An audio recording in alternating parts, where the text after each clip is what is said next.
Alright, so a little bit of an unboxing plus review since I've had this camera before. I've got the old one sitting there. The reason I ordered a second one is because I ordered the original one, 2.5 years ago, and it worked fine, honestly. Like, it worked real well. Didn't have any issues. Pretty much would always do what it was supposed to do. The only reason I'm replacing it is after about 2.5 years, it ended up just having this issue where it would kind of just start and stop and just kind of shut itself down and turn itself back on type of a thing while I was driving. And the whole point is just to make sure I have it and have it be reliable in case there's an accident. Wasn't able to do that anymore, so figured 2.5 years was good enough for the $40 investment, so I just bought the same exact one. I'm also just gonna route the wire that I have for it through my A-frame over here. This truck's a little old, it doesn't have airbags, so I have the ability to do that. But I'm not going to show you guys that, it's not a tutorial video. But in here, just all your standard stuff. Just got your, I think it's a charger, maybe, for that. I've never really used this, to be honest with you. I just use the connection in the car. But you got your car connection, which is, what this is. I'm assuming it's going to be the same plug. Yeah, looks like it is. I'm just going to leave my old wire there. And then you have your sticky mount. This one's adhesive, and then this one is going to be your suction cup.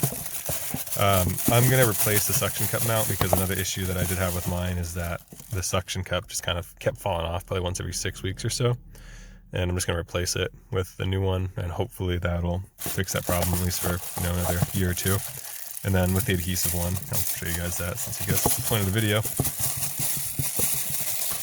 With the adhesive one, pretty much same thing. It just sticks up there with some adhesive instead of the suction cup.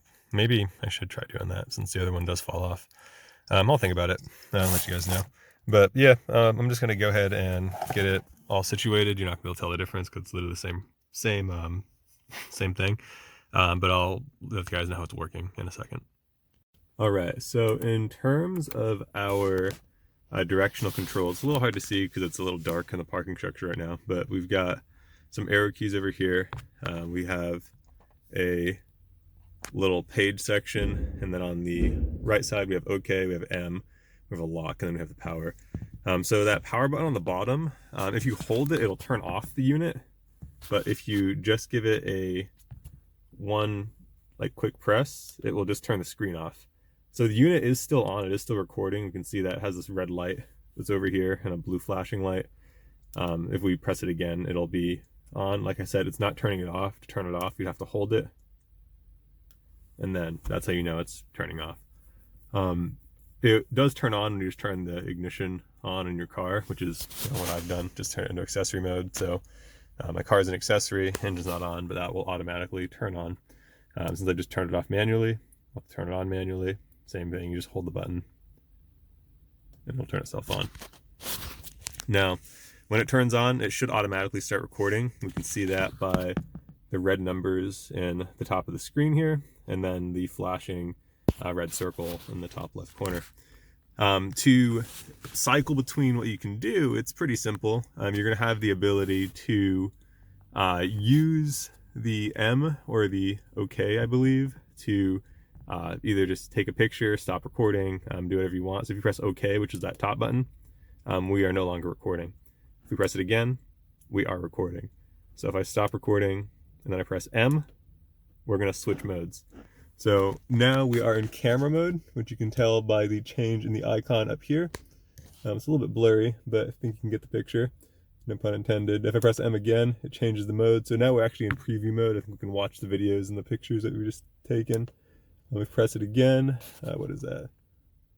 I think it's camera mode. Yeah, so that's recording mode right there. So now if we press that OK button, we will start to record again. Just like that. So if we're in picture mode, so just switched over, and we press that OK button, we're going to take a picture. And so now if I press M again, I should be able to see that picture I just took. And so you can see that in the top left, we have the kind of picture icons. That's looking at pictures that we have saved. So I'm going to press, I pressed OK, not M. I'm going to press M again, and now we're back in record section. That's pretty much how you use the basic functions of the of the dash cam, excuse me. So to use the menu settings, we're going to go over to the other side that has the little scroll looking thing with the arrow keys, and we are going to press on that little scroll in the middle. Trying to bump this up for you guys. Sorry, it's not really the easiest thing to record because it's got to stay plugged in, otherwise it won't work and the rearview mirror is in the way. So yeah, we just have that middle button that I showed you guys earlier. If we push that, we're going to get our menu, and we can just use those arrow keys to scroll through the menu. I'm not going to click on every option. I'm just going to kind of go through it. You guys can just read the names of those if you pause it, kind of figure out what it does just by looking at that. So if we press that menu button again, we have more options. So this is like the settings. I think the other one was like the general camera options, but same thing here. So we scroll down and we just have a bunch of options. Kind of moving the camera as I do this because I'm doing it one-handed. So yeah, not too crazy. If you need to format your SD card, just right here, you do that, it'll erase everything on the cards. I'm not going to do it because I have the footage from driving to work this morning, which shows what it's like to drive at dark. Don't want to erase that. I was talking a little bit in there too. But if you want to change the date or time for your system, you can do that there too. You know, just pretty much all the basic stuff. Like I said, a lot of options, not going to go through that. To close this menu, once you've opened it, you just go ahead and press that little middle button again, and there you go. Now you're back at your main menu screen or your main recording screen, and like I said, you can just press your OK, and now we're back to recording. To be honest with you, I don't really know what the lock button does. I don't think I've ever used it on the last radio. Let's just press it, see what happens. I'm assuming that'll make it so we now can't switch out of that. So let me see if I press menu. Yeah, menu's not popping up. If I press OK, no, this can still stop recording. All right. But if I press M, it's not switching. But if I press the lock again, lock's removed. And then what if I press M while it's recording? Nothing happens either. Yeah, I don't know exactly what the lock thing does. I guess it just prevents the menu from coming up. But yeah, hopefully that's helpful. Hopefully you guys have a better idea of what's going on there now. And, you know, good luck. I would recommend this. And I actually might have been a little premature on just getting a new one. I think the issue for me, because I was having the same issue with this one when I was driving into work today, is the plug that I have it plugged into might just be a little bit loose. Because it was still kind of going out when I'd hit bumps. So I think I may have to actually either change this out or just switch to the other plug. So I'm going to switch to the other plug driving home, and the camera might actually be fine. So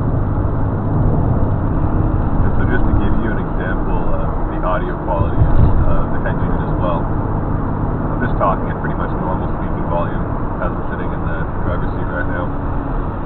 So it's pretty good at picking up audio, as well as, you know, you see the camera quality, it's not terrible. During the day it gets a little bit better, but it's still not bad for night.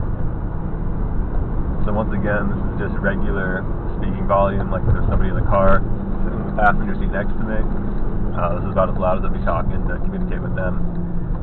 You can see the video quality. It looks a little different in the day, it looks a little bit sharper, but you know, nighttime, not too bad. You can still see license plates of the cars that are in front. I don't think I've ever thought about how far out I can see them, so I guess we're going to find that out together as I'm editing this video. But not bad.